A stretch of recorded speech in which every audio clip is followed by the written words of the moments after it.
You know that feeling when you're online and everything just feels a little cold, a little artificial, maybe even stressful? Well, what if we could change that by tapping into something that's literally hardwired into our DNA? Today, we're diving into biophilic web marketing, a really fascinating idea about how our deep, innate connection to nature can completely revolutionize how we experience the digital world. So here's our game plan. First, we'll talk about why our digital spaces can feel so unnatural to begin with. Then we'll get into something called the biophilia boost, the very real benefits of this approach. After that, we'll break down the actual design elements, look at how to put it all into practice, and finally, we'll check out what the future holds for this whole digital ecosystem. All right, let's jump right in. The basic issue is this. We spend a ton of time online, but these digital environments, well, they weren't built with our human brains in mind. They often feel completely separate from the natural world that we evolved in and are still wired to crave. Seriously, just think about it for a second. How many times have you landed on a website that's just a mess of sharp corners, cluttered layouts, and feels totally overwhelming? That feeling you get, it's not just you. It's actual cognitive load. It's a real disconnect. So the big question is, can we do better? Okay, and this is where the science gets really, really cool.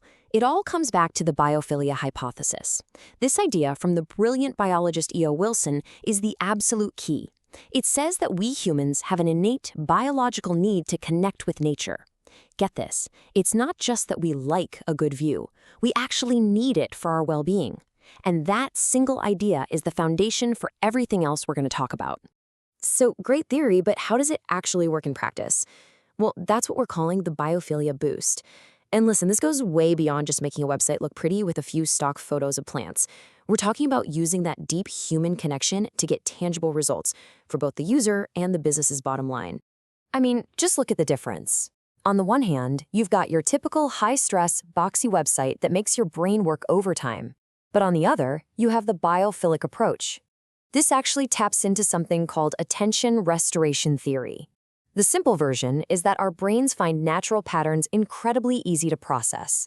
So using them online actually gives our minds a chance to relax and recharge, reducing fatigue. And here's the kicker for anyone in marketing. This stuff is SEO gold. It's pretty simple, really. When users feel good and relaxed, they stick around longer. That's your dwell time going up. They're also way less likely to click away immediately, which means a lower bounce rate.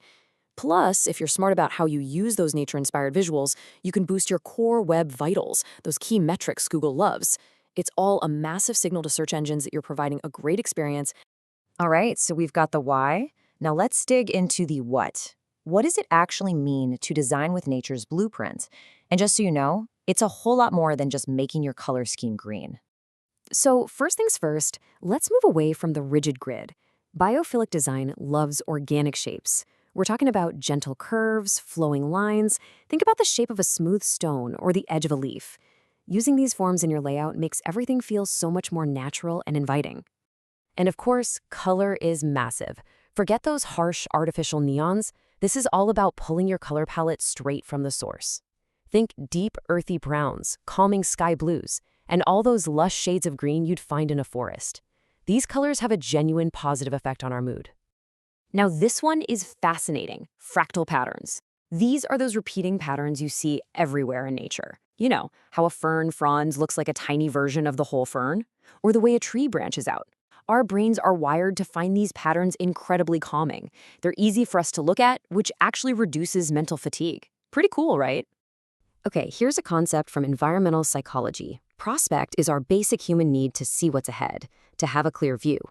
On a website, that's just clean, intuitive navigation. Refuge is our need for a safe, protected spot. Think of a personal dashboard or a clearly defined section of text. The best designs give you both, a clear path forward and a safe place to rest. And finally, let's talk about motion. Nature is always moving, so instead of those jarring, flashy animations, we want subtle, organic ones. Maybe a background element that gently rustles like leaves, or a soft ripple effect. These little touches can make a website feel truly alive without being distracting. Okay, the theory's great, the design elements are cool, but how do you actually make this happen? How do you take this from a cool idea to a full-blown, successful marketing campaign? Let's get practical. It really boils down to these 4 steps. First, you have to know your audience.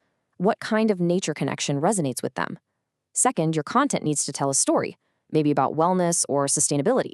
Third, the tech side has to be flawless. That means fast loading, optimized images, especially for mobile. And finally, you've got to track your results and listen to feedback. And this quote right here, it nails it. This isn't just surface level stuff. It's about storytelling. It's about using these natural elements to create a narrative that actually builds an emotional connection with your audience. Oh, and here's a quick pro tip for your content. Make sure you're using related keywords, things like sustainable design or digital well-being. These are called LSI keywords, and they're a huge signal to search engines that you're a true authority on the topic, which can seriously help your ranking. All right, as we start to bring this all home, let's look at the bigger picture. It's super important to know what mistakes to sidestep and also to get excited about where this is all going next. So here are the 3 big traps you want to avoid. First, don't just slap a picture of a forest on your homepage and call it a day. It has to be strategic. Second, don't let those beautiful images slow your site down. Performance is everything. And third, and this one is crucial, make sure your design is accessible to absolutely everyone. And this is where things are headed. Right now, the focus is on great visuals and SEO. But in the near future, you can expect to see things like augmented reality creating even more immersive experiences. And looking way out on the horizon, the conversation is going to shift to true sustainability, things like green hosting that's powered by renewable energy. So at the end of the day, here's the main takeaway. Biophilic design is so much more than a trend. It's a powerful framework for creating digital experiences that are not only more engaging and effective, but also just more human. It's a genuinely smart strategy for creating sustainable, long-term growth. So I'll leave you with this question to chew on. As you go about your day online, just take a look around and ask yourself, how can your digital world feel just a little more alive? Thanks for tuning into this explainer.